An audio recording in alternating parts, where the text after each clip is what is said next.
Hello everyone and welcome back to Philosopher's... I nearly called it Sorcerer's Stone. Philosopher's Stone, and then we're going to the Forbidden Forest. Clearly a place for children! Hello. Do you remember the sequence from the films? I do, indeed. Was it... It was... Yeah, Quiet, Potter. It was so scary, and I remember like that being the sequence I was afraid of most back in the day. It just like used to like... I'm not exaggerating when I say it's literally the scariest thing of all time. No, it's not really, but like... Literally made me shit my pants. No, I was trying to remember an IT quote. I hope I'm not... I hope you don't think I'm exaggerating when I say I'm literally the greatest man in the world. Don't you remember that? Yeah, brilliant. What's his name? Renham or Denham? I can't remember who's what in that show. Oh. I think Renham is the dad, and then Denham is the son. Father! Oh. So, Brilliant. like... I'm not really a big fan of this level, to be honest, because I've been playing this at home, like in preparation for doing this. So we don't look as shit. Yeah, those last few parts, we look like we don't know what we're doing, and I don't want people to give people the illusion that we don't know what we're doing. The new people, anyway. I think I covered that. Edit this out. Oh, I was like listening back to some of the old like parts we did. That Virgin Menace comment was like the best thing you've ever said. So fucking surreal. Oh, did you see in Harry Potter news, getting back on track to the sub... Did he just burp? Harry, I know you... Why didn't your parents teach you better manners? Oh, wait! Oh my god, there was a Tumblr post that I saw the other day. It was, you know, in the first film when he's doing the bacon, if you actually look at him doing the bacon, he doesn't pick it up properly and just drops it over the side.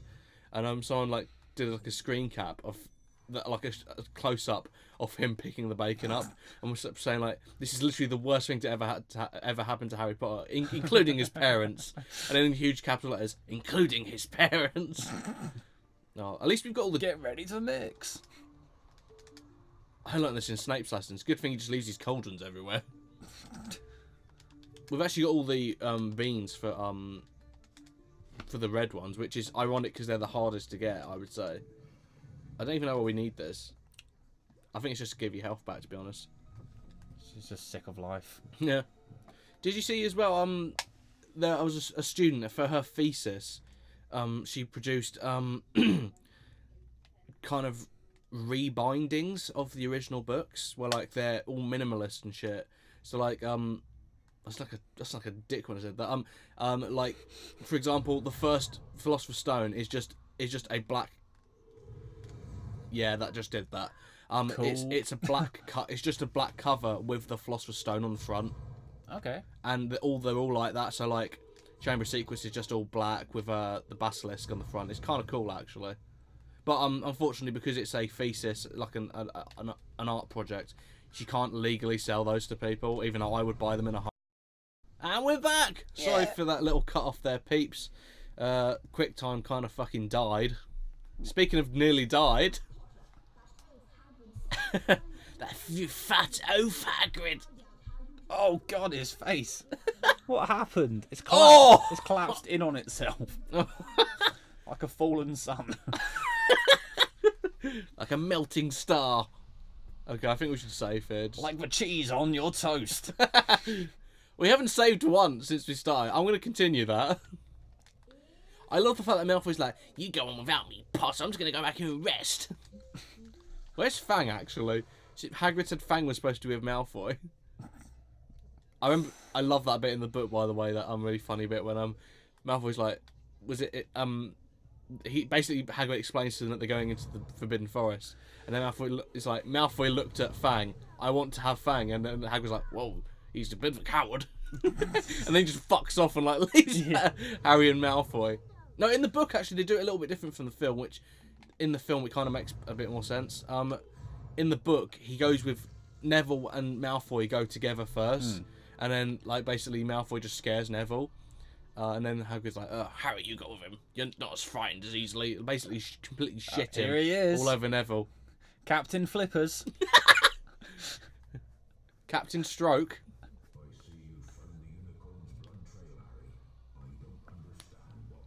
I don't understand. I just don't get it. As totally gone over my head. Couldn't even catch this one with my flippers. Look, there's something really dangerous here. I'm gonna go investigate over there. You stay here by yourself. You might get killed, but that's not really my problem. They should be with your mum and dad. Oh my god! Oh my god, that was brutal. Nice one. I'm so proud of you. I've corrupted you. What have I become? Oh dear. James will just be disappointed, but yeah, fuck him, he's dead. I love the idea that they're not. I think there's a card in there. Right? Yeah, there's a Witches and Wizards card. We'll just get here quick because this is one you can't easily miss because you can't actually come back here again. So I'll just show you guys where it is. What the fuck's he doing? I'll just show you where it is, just so like if you're wanting to 100%, then you can kind of come and grab it. Even though we haven't showed you the 100% so far. No, I only have because like the others are kind of like easily accessible, like you can just get them whenever you want. Nah, it's alright. This one is just kind of like a pain in the ass to get, and literally like that turtle's pain in the ass. Quite like the colours of the forest. Yeah, it's kind of nice. Guess. Oh, more beans in here. Although it sort of is what you would expect. So. Yeah. Why did he said that really weirdly? Was it me? Flipendo.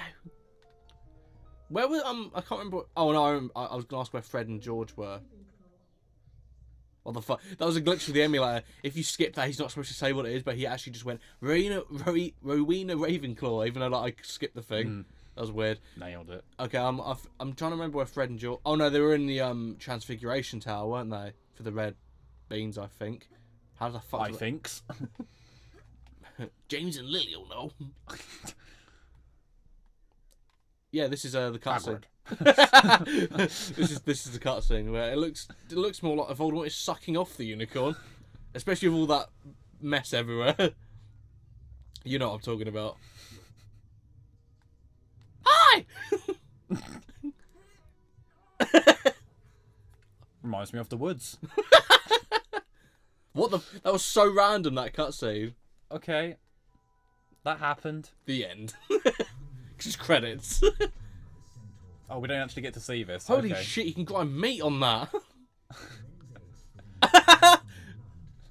Harry gripped the centaur's tight abs. Hang on, I've just got a legitimate question. How can a centaur have abs? I mean, like, how can he do like sit-ups and like pull-ups? Physically, how can he do that? I know he's a horse, but like, oh, that just ruffles my jimmies. Ron and Hermione were in there too, but we haven't found them yet. Yeah, Hermione and Ron. That was such a natural pause. I know Ron and Hermione were in there with us. Like Hagrid just left them. I love that. Oh god! It's like Voldemort. He's quite a dangerous foe. No, he's the most dangerous foe. Why did? You know what this is, don't you? Oh. I'm only giving you this that now because it's plot convenient. You don't actually need it. Is that what you call it, Hagrid? We're actually gonna get taught Saria's song now. You ready? It's just literally just this. It's like some epic jazz flute. This is so easy. How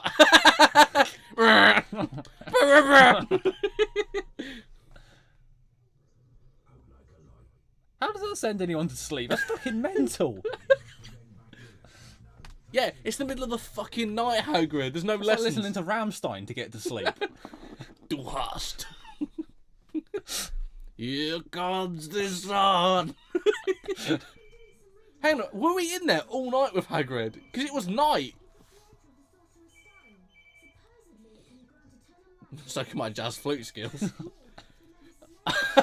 I've just got. You know, I was taught by Ron Burgundy. I was just going to say, I want to insert the clip from Anchorman, but paste Harry's face over Ron Burgundy. Oh no, that bit. You know, in Half-Blood Prince where Bellatrix like starts kicking the goblets over on yeah. Just put Harry's face over that and a jazz flute in her hands. Sorry, are we friends now? Hermione just fucking disappeared off the face of the earth. You just saw that. They really do nothing in this game, do they? No, they don't really have much of a role, to be honest. Because Harry's the main character. Yeah!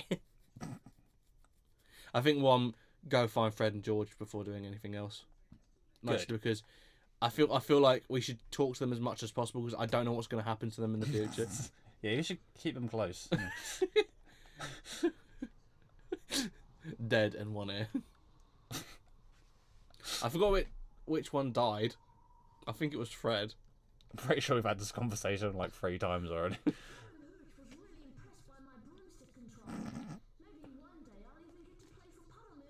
Yeah, you keep dreaming, lad. Yeah, that's not gonna happen. Sure, and I'm going to be the Queen of England.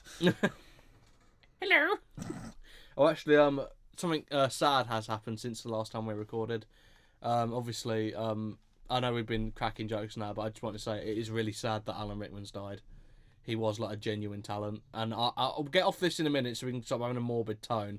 But he was truly one of the great like screen actors, and he to me, did you know when he started acting? Nope. He's 42 when he started acting. Really? To me, he is. So no, he started when he started film acting.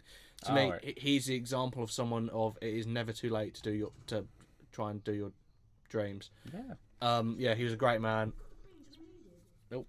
Yes, he's a great man and a great actor. So thanks for the laughs. Yeah, it wouldn't be the same. No, he's definitely. Would you say he's probably the best cast of all the actors? Definitely, yeah. There's one of them. To me, no. Am I going the right way? I don't think I am. To me, it's either him or Robbie Coltrane as Hagrid. Just because that accent just totally fits that character.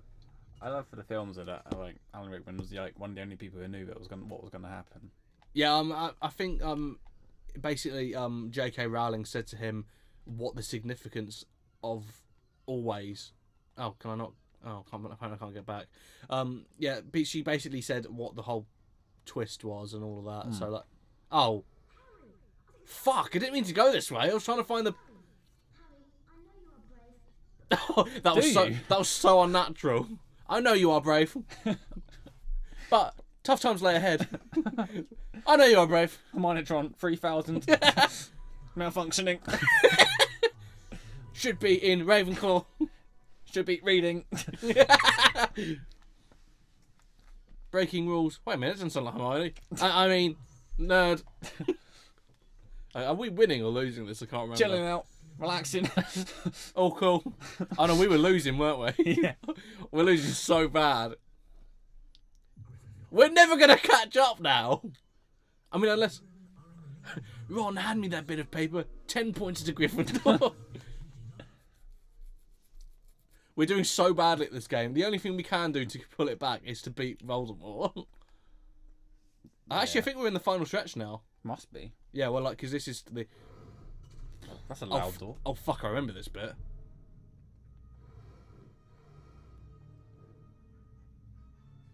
Oh, dear. Oh, dear. Oh, by the way, Ron's lines in this part of the film are fucking gold. Oh, my God. Like... Ron Weasley is, like, the best character ever in these fucking, like, scenes. Do you remember in the film? Hang on. Well, we'll... Right, we're back. What am I doing? Got to whip your flute out. Go to sleep, go to sleep, go to sleep, go to sleep. It's like that bit in the Avengers. Go to sleep.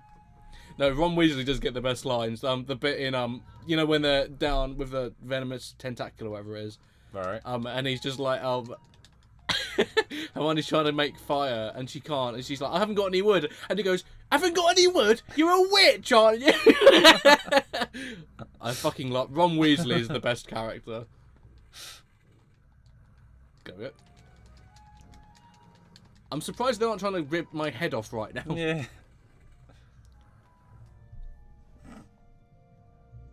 I go. I will say something about the original film is Fluffy's CG has not aged very well. No. I love the fact that he looks like a Rottweiler in this, but his breed is more of a Labrador in the film. Rottweiler, I think, would be more intimidating. The thing is, like, but like people find Rottweilers really intimidating as dogs, but I think they're so sweet. Yeah, they're nice. I mean, they are huge. Don't get me wrong. Of course. Oh, Devil's Snare. That's it. That as well. That so much sass from Weasley. The Sass Master takes on the Hermione Tron. No, but do you know what I mean? Those lines are just so funny. It's pretty great. I think there's some. I think J.K. Rowling's quite underappreciated as a writer of just like really funny lines. Yeah, it's overlooked a bit. So all you really have to do to defeat this is just flipendo the fuck out of the tentacles. I'm pretty sure that's what it says in every game guide.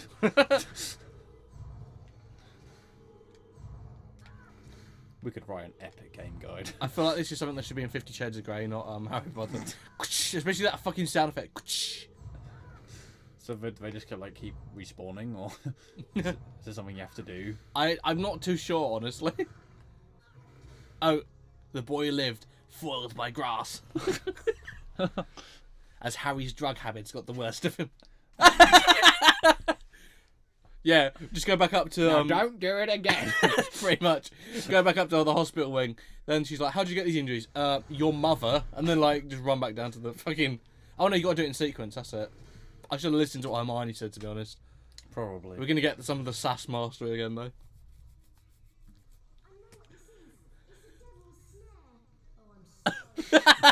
That line never stops being funny for me. Especially the way Rupert Grint delivers it. Okay, we've got to do this in sequence. So that's the first one. Yep. Oh, it's always the highlighted ones. Okay, Yeah. I got that. Okay, I got it. Right, okay. Okay, this is a lot easier than I thought it was going to be, I'm going to be honest. And then we're going to have to put the Virgin Menace on it, obviously.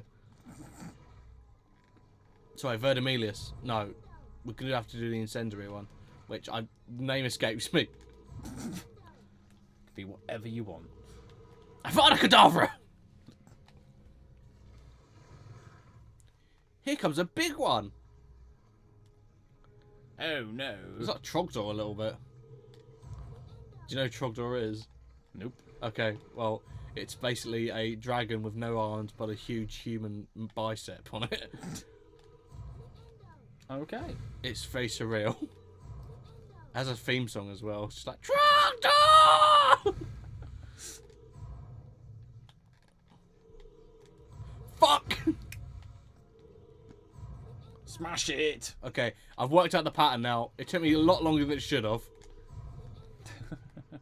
This fight is so easy, but I'm just ballsing it up. Pretty standard. There we go. Burn, baby, burn. Disco Inferno. Cool. You know, you were saying earlier about Ron and Hermione not being that useful. Right. In the book and in the film, Hermione, they all kind of dealt with this stuff individually. Like, Hermione was the one who dealt with the Devil's Snare. Ron, there's the chess thing coming up later, and stuff like that. I pretty much do everything in this, which is kind of annoying. Right. I mean, look at that. There's a really funny Tumblr post as well where it's like, Albus Severus Potter, you named after the two of the bravest men that I ever knew. And Ron's like, I nearly sacrificed my life for you when I was 11 in the chess match. And Harry's like, but you didn't die, did you? Oh,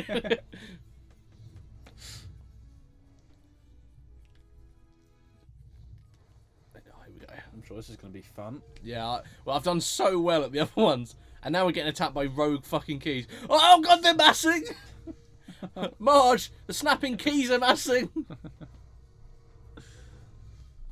These controls, George! They're They're not getting any better. In fact, they're more annoying now because I'm after something very, very specific. Fuck.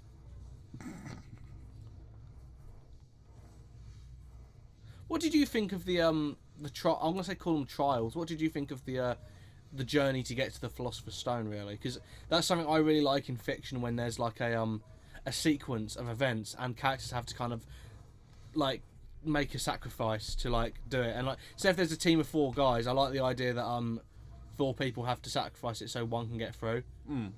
I kind of like that in storytelling. It kind of makes it feel like everybody's has worth, as it were. Like in Scooby-Doo 2 when they do it. Oh God, that bloody film. So what do you think of this kind of part of the book? It's pretty great. It's always nice having that sort of stuff. You've got to get through all this stuff to get to the end goal. I kind of like it as well because it makes everyone feel useful at their own different things. Like Ron is like more cunning than Hermione, so that's why he's better at the chess, and it's established early in the book that he's good at chess. Yeah. Whereas like, we fucked off without me.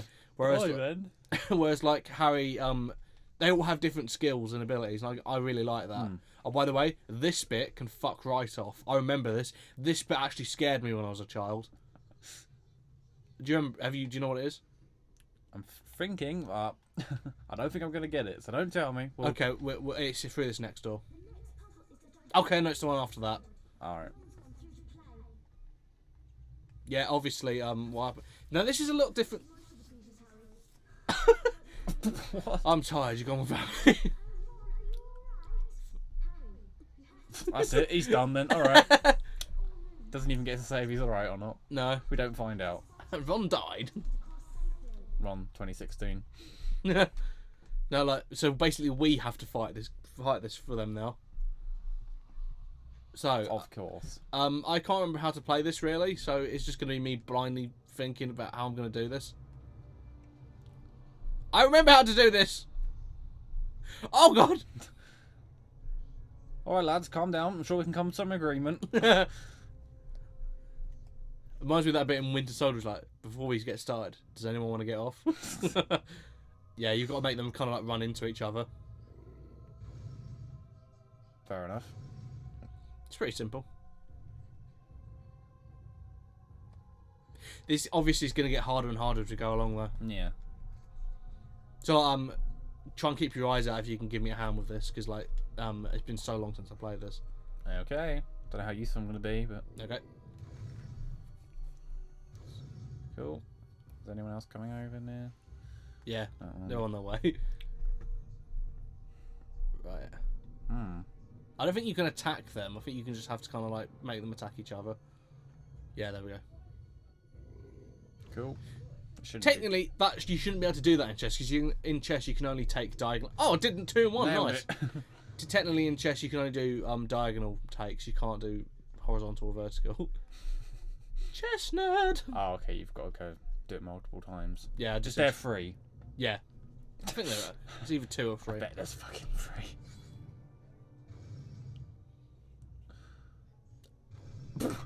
To be honest, this was all the chess part of Philosopher's Stone is actually one of my favourite sections, just because the production of that, it looks amazing. Like the chess pieces look like they're made of actual marble, and they might have been actually. I think I've taken 2 out of 1 again. Yeah. Hopefully. Oh, that like the marble that they're made of looks so fucking awesome, and they look like they have actual weight to them. It was done really well, like most of it, really. But... Yeah. I'm trying to remember who was the set designer for that. I think we've talked about before how the sets are amazing, but I think it needs to be said again.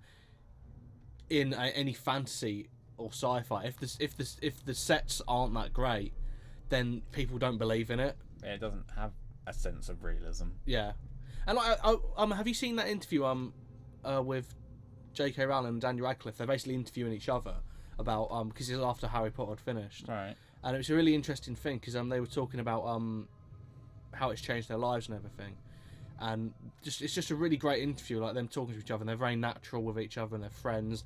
And Daniel Radcliffe was saying how he got the part of Harry Potter. Do you know how he got the part?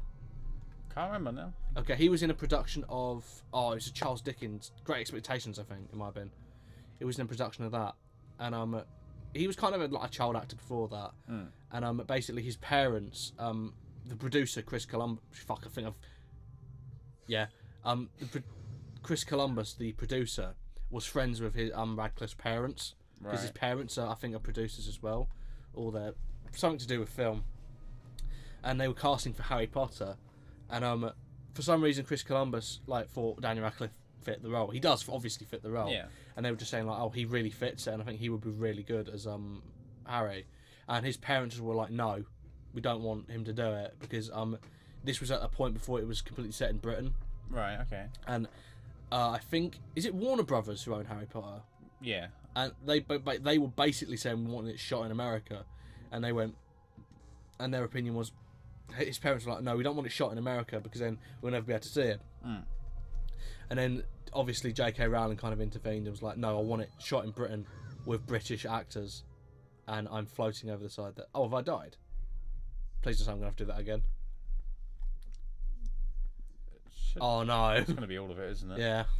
Should we skip? We'll skip. To the last. Did we've done the third one or the last one? No, to back at the third one again, and I'll continue my story. A few moments later. And we're back. We're back, but not in black.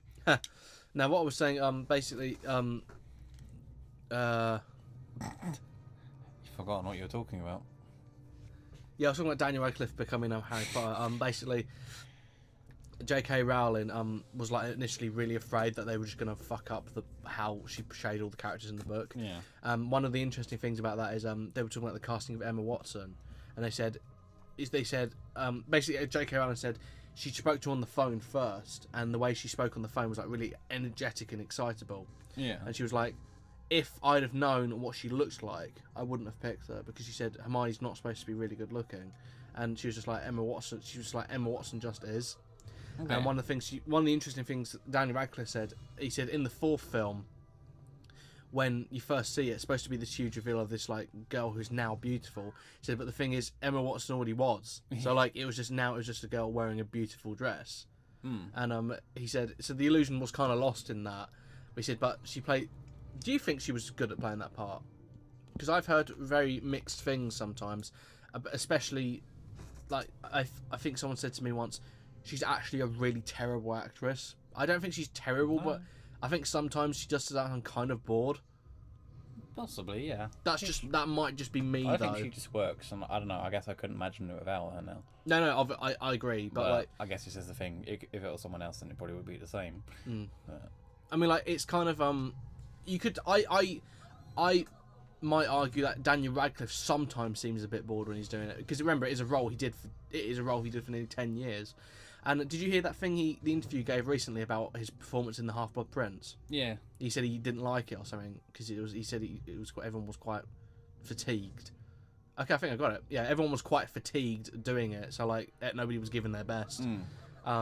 Which yeah, I can kind of see, but I think he'd been doing it so long that it just came naturally to him. Yeah, it's just constant though. It's going to be a bit difficult. Yeah.